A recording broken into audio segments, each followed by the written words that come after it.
जय शिव और प्रिय श्रोताओं, आप सुन रहे हैं वाल्मीकि रामायण। और आज वाल्मीकि रामायण का भाग 85 सुनेंगे तथा अयोध्याकांड का भाग 33। पिछले भाग में आपने सुना कि राम, सीता और लक्ष्मण अत्रि ऋषि के आश्रम में पहुँचे।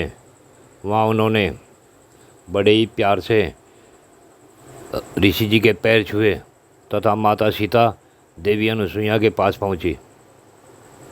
अब इससे आगे की कथा इसमें सुने।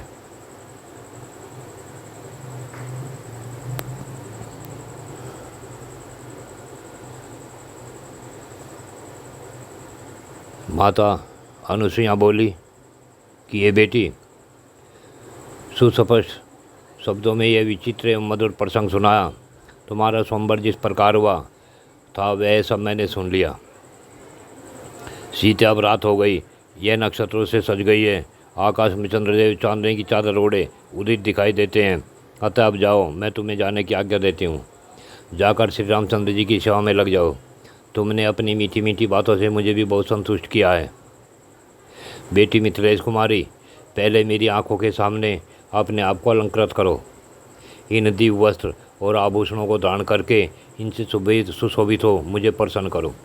यह सुनकर देवकन्या के समान सुंदरी सीता ने उस समय वस्त्राभूषणों से अपना श्रृंगार किया और अनुसुईया के चरणों में सिर झुकाकर प्रणाम करने के अनंतर वे श्री राम के सम्मुख गई। उस समय मिथिलेश कुमारी सीता ने तपस्विनी अनुसुईया के हाथ से जिस प्रकार वस्त्र, आभूषण और हार आदि का प्रेमोपहार प्राप्त हुआ था वह सब श्री रामचंद्र जी से कह सुनाया। वह रात बीतने पर जब सभी वनवासी तपस्वी मुनि स्नान करके अग्निहोत्र कर चुके, तब श्री राम और लक्ष्मण ने उनसे जाने के लिए आज्ञा मांगी। तब वे धर्मप्राण वनवासी तपस्वी उन दोनों भाइयों से इस प्रकार बोले, हे रघुनंदन, इस वन का मार्ग राक्षसों से आक्रांत है।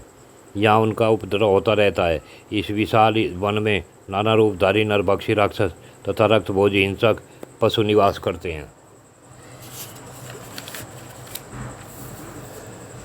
दंडकारण्य नामक महान वन में प्रवेश करके मन को वश में रखने वाले दुर्जय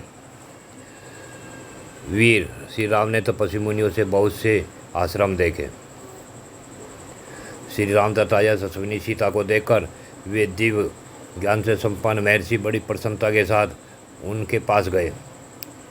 दृढ़तापूर्वक उत्तम व्रत का पालन करने वाले वे महर्षि उदय काल के चंद्रमा की भांति मनोहर धर्मात्मा श्री राम को, लक्ष्मण को और यशस्विनी विदेह राजकुमारी सीता को भी देखकर उन सब के लिए मंगलमय आशीर्वाद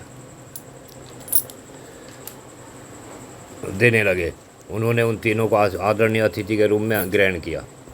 वन में निवास करने वाले ये सभी मुनि श्री राम, लक्ष्मण और सीता तीनों को एकटक नेत्रों से देखने लगे। उनका स्वरूप उन्हें आश्चर्य में प्रतीत होता था। समस्त प्राणियों के हित में तत्पर रहने वाले उन महामना महर्षियों ने वहाँ अपने प्रिय अतिथि इन भगवान श्री राम को पर्णशाला में ले जाकर ठहराया। सब कुछ निवेदन करके वे धर्मज्ञ मुनि हाथ जोड़कर बोले, रघुनंदन, दृढ़ धारण करने वाला राजा, धर्म का पालक, माँ यशस्वी, इस जन समुदाय को शरण देने वाला, माननीय, पूजनीय और सबका गुरु है। आप तो साक्षात भगवान हैं। अतः आप नगर में रह या वन में हम लोगों के राजा ही हैं। राजन, हमने जीव मात्र को दंड देना छोड़ दिया है, क्रोध और इंद्रियों को जीत लिया है। अब तपस्या ही हमारा धन है। जैसे माता गर्भस्थ बालक की रक्षा करती है, उसी प्रकार आपका सदा सब तरह से हमारी रक्षा आपको करनी चाहिए। रात्रि में उन महर्षियों का आतिथ्य ग्रहण करके सवेरे सूर्योदय होने पर समस्त मुनियों से विदा ले ली। श्री रामचंद्र जी पुनः वन में ही आगे बढ़ने लगे। दुर्गम वन में सीता के साथ श्री रामचंद्र जी ने एक नरभक्षी राक्षस देखा, जो पर्वत शिखर के समान ऊंचा था और उच्च स्वर से गर्जना कर रहा था। उसकी आंखें गहरी, मुंह बहुत बड़ा, आकार विकट और पेट विकराल था। वह देखने में बड़ा भयंकर, घृणित, बेडौल, बहुत बड़ा और विकृत देह से युक्त था। उसने खून से भीगा और चर्बी से गिला व्याघ्र चर्म पहन रखा था। समस्त प्राणियों को त्रास पहुंचाने वाला यह राक्षस यमराज के समान मुंह बाए खड़ा था। श्री राम, लक्ष्मण और मिथिलेश कुमारी सीता को देखते हुए क्रोध में भरकर भैरव नाद करके पृथ्वी को कंपित करता हुआ उनकी सबकी ओर उसी प्रकार दौड़ा जैसे प्रणांतकारी काल प्रजा की ओर अग्रसर होता है। वह विद्यानंदिनी सीता को गोद में ले कुछ दूर जाकर खड़ा हो गया। फिर उन दोनों भाइयों से बोला, तुम दोनों तो तपस्वी जान पड़ते हो, फिर तुम्हारा युवती स्त्री के साथ रहना कैसे संभव हुआ? अधर्मपरायण, पापी और मुनि समुदाय को कलंकित करने वाले तुम दोनों कौन हो? यह स्त्री बड़ी सुंदर है, अतः मेरी बारी अब बनेगी और तुम दोनों पापियों का मैं युद्ध स्थल में रक्तपान करूंगा। शुभ लक्षणा सीता को सहसा विराध के चंगुल में फंसी देख श्री रामचंद्र जी सूखते हुए मुँह से लक्ष्मण को संबोधित करके बोले, सोम, देखो तो सही, महाराज जनक की पुत्री और मेरी सती प्रसादी पत्नी सीता विराध के अंक में व्यवस्था पूर्वक जा पहुंची है। अत्यंत सुख में पली हुई है सचुनी राजकुमारी सीता की यह अवस्था लक्ष्मण वन में हमारे लिए जिस दुख की प्राप्ति केकई को अभिष्ट थी और जो कुछ उसे प्रिय था, जिसके लिए उसने वर मांगे थे, वैसा बाज ही शीघ्रतापूर्वक सिद्ध हो गया। तभी तो वह दूर दर्शनी केकई अपने पुत्र के लिए केवल राज लेकर नहीं संतुष्ट हुई थी, जिसने समस्त प्राणियों के लिए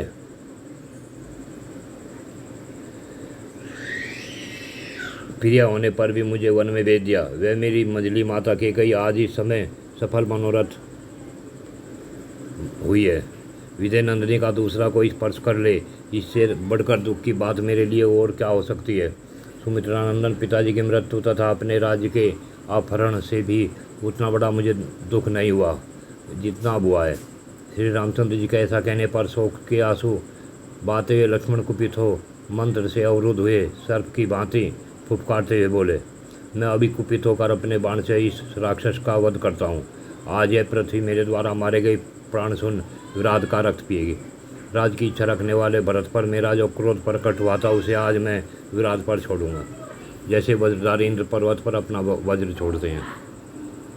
तदंतर विराध ने उस वन को गुंजारते हुए कहा, अरे मैं पूछता हूँ, मुझे बताओ तुम दोनों कौन हो और कहाँ जाओगे? तब महातेजस्वी श्री राम ने अपना परिचय पूछते हुए प्रज्वलित मुख वाले उस राक्षस से इस प्रकार कहा, तुझे मालूम होना चाहिए कि महाराज इक्ष्वाकु कुल ही मेरा कुल है। हम दोनों भाई सदाचार का पालन करने वाले क्षत्रिय हैं और कारणवश इस समय वन में निवास करते हैं। अब हम तेरा परिचय जानना चाहते हैं, तू कौन है जो दंडक वन में स्वेच्छा से विचर रहा है? यह सुनकर विराध ने सतपराक्रमी श्री राम से कहा, रघुवंशी नरेश, मैं प्रसन्नपूर्वक अपना परिचय देता हूँ, तुम मेरे विषय में सुनो। मैं जव नामक राक्षस का पुत्र हूँ। मेरी माता का नाम सतहृदय है। भूमंडल के समस्त राक्षस मुझे विराट के नाम से पुकारते हैं। मैंने तपस्या के द्वारा ब्रह्मा जी को प्रसन्न करके यह वरदान प्राप्त किया है कि किसी भी शस्त्र से मेरा वध न हो। मैं संसार में अछेद्य और अभेद होकर रहूँ, कोई भी मेरे शरीर को छीन भी नहीं कर सके। अब तुम दोनों इस युवती की स्त्री को यहीं छोड़कर इसे पाने की इच्छा न रखते हुए जैसे आए हो उसी प्रकार तुरंत यहाँ से भाग जाओ। मैं तुम दोनों के प्राण नहीं लूँगा। यह सुनकर श्री रामचंद्र जी की आंखें क्रोध से लाल हो गई। वे पापपूर्ण विचार और विकट आकार वाले उस पापी राक्षस विराट से इस प्रकार बोले, नीच, तुझे धिक्कार है, तेरा अभिप्राय बड़ा ही खोटा है। निश्चय तू अपनी मौत ढूंढ रहा है और वह तुझे युद्ध में मिलेगी। ठहर, अब तू मेरे हाथ से जीवित नहीं छूट सकेगा। यह कहकर भगवान श्री राम ने अपने धनुष पर प्रत्यंचा चढ़ाई और तुरंत ही तीखे बाणों का अनुसंधान करके उस राक्षस को बिंधना आरंभ किया।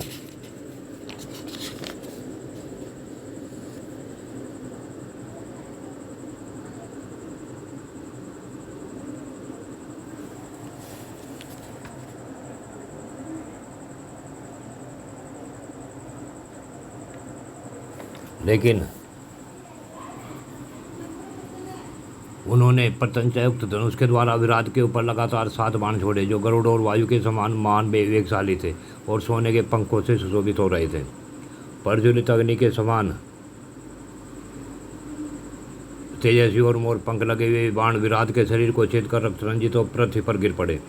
घायल हो जाने पर उस राक्षस ने विजय कुमारी सीता को अलग रख दिया और स्वयं हाथ में सूल लिया। अत्यंत कुपित होकर श्री राम और लक्ष्मण पर तत्काल टूट पड़ा। वह बड़े जोर से गर्जना करके इंद्रध्वज के समान सूल लेकर उस समय मुंह बाए हुए काल के समान शोभा पा रहा था। तब काल अंतक और यमराज के समान उस भयंकर राक्षस विराट के ऊपर उन दोनों भाइयों ने प्रज्वलित बाणों की वर्षा आरंभ कर दी। यह देख वह महाभयंकर राक्षस अट्टहास करके खड़ा हो गया और जम्बाई के साथ अंगड़ाई लेने लगा। उसके वैसा करते ही वे शीघ्रगामी बाण उसके शरीर से निकलकर पृथ्वी पर गिर पड़े। वरदान के संबंध में उस राक्षस विराट ने प्राणों को रोक लिया और शूल उठाकर उन दोनों रघुवंशी वीरों पर आक्रमण किया। उसका वह शूल आकाश में ब्रज और अग्नि के समान प्रज्वलित हो उठा, परंतु शस्त्रधारियों में श्रेष्ठ श्री रामचंद्र जी ने 2 बाण मारकर उसे काट डाला। श्री रामचंद्र जी के बाणों से कटा हुआ विराट का वह शूल वज्र से छिन-भिन्न हुए मेरु के शिलाखंड की भांति पृथ्वी पर गिर पड़ा। फिर तो वे दोनों भाई शीघ्र ही काले सर्पों के समान 2 तलवारें लेकर तुरंत उस पर टूट पड़े और तत्काल बलपूर्वक प्रहार करने लगे। उनके आघात से अत्यंत घायल हुए उस भयंकर राक्षस को अपनी दोनों भुजाओं से उस एकंप पुरुष सिंह वीरों को पकड़कर अत्यंत जाने की इच्छा की। उसके अभिप्राय को जानकर श्री राम ने लक्ष्मण से कहा, सुमित्रनंदन, यह राक्षस अपनी इच्छा के अनुसार हम लोगों को इस मार्ग से ढोकर ले चले। ये जैसा चाहता है उसी तरह हमारा वाहन बनकर हमें ले चले, इसमें बाधा डालने की आवश्यकता नहीं है। जिस मार्ग से यह निशाचर चल रहा है यही हम लोगों के लिए आगे जाने का मार्ग है। अत्यंत बल से उद्दंड बने वे निशाचर विराट ने अपने बल पराक्रम से उन दोनों भाइयों को बालकों की तरह उठाकर अपने दोनों कंधों पर बिठा लिया। उन दोनों रघुवंशी वीरों को कंधे पर चढ़ा लेने के बाद राक्षस विराट भयंकर गर्जना करता हुआ वन की ओर चल दिया। रघुकुल के श्रेष्ठ वीर श्री राम और लक्ष्मण को राक्षस लिए जा रहा है, ये देखकर सीता अपनी दोनों बाहें ऊपर उठाकर जोर जोर से रोने और चिल्लाने लगी। हाय इन सत्यवादी, शीलवान और शुद्ध आचार विचार वाले दशरथ नंदन श्री राम और लक्ष्मण को यह रौद्र रूपधारी राक्षस लिए जा रहा है। राक्षस शिरोमणे, तुम्हें नमस्कार है। इस वन में रीछ, व्याघ्र और चीते मुझे खा जाएंगे, इसलिए तुम मुझे भी ले चलो, किंतु इन दोनों रघुवंश वीरों को छोड़ दो। विजय नंदनी सीता की यह बात सुनकर वे दोनों और श्री राम और लक्ष्मण उस दुरात्मा राक्षस का वध करने के लिए शीघ्रता करने लगे।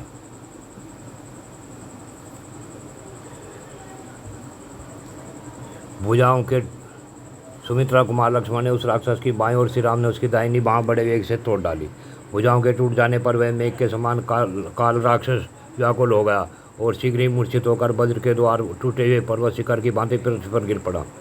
तब श्री राम और लक्ष्मण विराट को भुजाओं, मुख को और लातों से मारने लगे तथा उसे उठाकर पटकने और पृथ्वी पर रगड़ने लगे।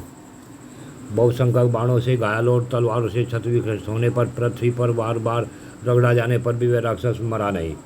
वध तथा पर्वत के समान अचल विराट को बारंबार देखकर भय के अवसरों का अभय देने वाले श्री राम ने लक्ष्मण से यह बात कही, ये पुरुष सिंह, यह राक्षस तपस्या से वर पाकर अवध हो गया है, इसे शस्त्र के द्वारा युद्ध में नहीं जीता जा सकता। इसलिए हम लोग निशाचर ने विराट को पराजित करने के लिए अब गड्ढा को खोद कर गाड़ दें। लक्ष्मण, हाथी के समान भयंकर तथा रौद्र तेज वाले इस राक्षस के लिए इस वन में बहुत बड़ा गड्ढा खोदो। इस प्रकार लक्ष्मण ने गड्ढा खोदने की आज्ञा दे पराक्रमी श्री राम अपने एक पैर से विराट का गला दबाकर खड़े हो गए। श्री राम की कही हुई यह बात सुनकर राक्षस विराट ने पुरुष परवर श्री राम से यह विनय युक्त बात कही, हे पुरुष सिंह, हे श्री राम, हे नरश्रेष्ठ, आपका बल देवराज इंद्र के समान है। मैं आपके हाथ से मारा गया, मोहवश पहले मैं आपको पहचान न सका। तात आपके द्वारा माता कौशल्या उत्तम संतान वाली हुई है। मैं यह जान गया कि आप ही श्री रामचंद्र जी हैं। यह माँ बागा विजय नंदनी सीता है और ये आपके छोटे भाई महायशस्वी लक्ष्मण है। मुझे साप के कारण इस भयंकर राक्षस शरीर में आना पड़ा। मैं तुम्बुरु नामक गंधर्व हूँ। कुबेर ने मुझे राक्षस होने का श्राप दिया था। जब मैंने उन्हें प्रसन्न करने की चेष्टा की तब वे महान यशस्वी कुबेर मुझसे इस प्रकार बोले, गंधर्व, जब दशरथ नंदन श्री राम युद्ध में तुम्हारा वध करेंगे तब तुम अपने पहले स्वरूप को प्राप्त होकर स्वर्गलोक को जाओगे। मैं रंभा नामक अप्सरा में आसक्त था, इसलिए एक दिन ठीक समय से उसकी सेवा में उपस्थित न हो सका। इसीलिए कुपित हो राजा वैश्रवण कुबेर ने मुझे पूर्वोक्त शाप देकर उससे छूटने की अवधि बताई थी। शत्रुओं को संताप देने वाले रघुवीर, आज आपकी कृपा से मुझे इस भयंकर शाप से छुटकारा मिल गया। आपका कल्याण हो। अब मैं अपने लोक को जाऊंगा। तात यहाँ से 1.5 योजन की दूरी पर सूर्य के समान तेजस्वी प्रतापी और धर्मात्मा मामुनि सर्वभंग निवास करते हैं। उनके पास आप शीघ्र चले जाइए, वे आपके कल्याण की बात बताएंगे। श्री राम, आप मेरे शरीर को गड्ढे में गाड़ कर कुशल पूर्वक चले जाइए। मरे हुए राक्षसों के शरीर को गड्ढे में गाड़ना यह उनके लिए सनातन परंपरा है। जो राक्षस गड्ढे में गाड़ दिए जाते हैं उन्हें सनातन लोकों की प्राप्ति होती है। श्री राम से ऐसा कहकर बाणों से पीड़ित हुआ महाबली विराट जब उसका शरीर गड्ढे में डाला गया तब उस शरीर को छोड़कर स्वर्गलोक को चला गया। वह किस तरह गड्ढे में डाला गया, अब यह बात बताई जाती है। उसकी बात सुनकर श्री रघुनाथ जी ने लक्ष्मण को आज्ञा दी, लक्ष्मण, भयंकर कर्म करने वाले तथा हाथी के समान भयानक इस राक्षस के लिए इस वन में बहुत बड़ा गड्ढा खोदो। इस प्रकार लक्ष्मण को गड्ढा खोदने का आदेश दे पराक्रमी श्री राम एक पैर से विराट का गला दबाकर खड़े हो गए। तब लक्ष्मण ने फावड़ा लेकर एक विशाल रूप विराट के पास ही एक बहुत बड़ा गड्ढा खोद कर तैयार किया। तब श्री राम ने उसके गले को छोड़ दिया और लक्ष्मण ने खूंटे जैसे कान वाले उस विराट को उठाकर उस गड्ढे में डाल दिया। उस समय वह बड़ी भयानक आवाज़ में जोर जोर से गर्जना कर रहा था। युद्ध में स्थिर रहकर शीघ्रतापूर्वक पराक्रम प्रकट करने वाले उन दोनों भाई श्री राम और लक्ष्मण ने रणभूमि में क्रूरतापूर्ण कर्म करने वाले उस भयंकर राक्षस विराट को बलपूर्वक उठाकर गड्ढे में फेंक दिया। उस समय वह जोर जोर से चिल्ला रहा था। उसे गड्ढे में डालकर वे दोनों बंधु बड़े प्रसन्न हुए। महान असुर विराट का तीखे शस्त्र से वध होने वाला नहीं है, यह देखकर अत्यंत कुशल दोनों भाई नरश्रेष्ठ श्री राम और लक्ष्मण ने उस समय गड्ढा खोदकर उस गड्ढे में उसे डाल दिया और उसे मिट्टी से पाट कर उस राक्षस का वध कर डाला। वास्तव में श्री राम के हाथ से ही हठपूर्वक मरना उससे अभीष्ट था। उस अपनी मनोवांछित मृत्यु की प्राप्ति के उद्देश्य से वह स्वयं वनचारी विराट ने ही श्री राम को यह बता दिया था कि शब्द द्वारा शस्त्र द्वारा मेरा वध नहीं हो सकता। जय श्री गोरक्ष। प्रिय श्रोताओं, आज तक की कथा यहीं पूर्ण होती है तथा आगे की कथा अगले भाग में। जय श्री गोरक्ष।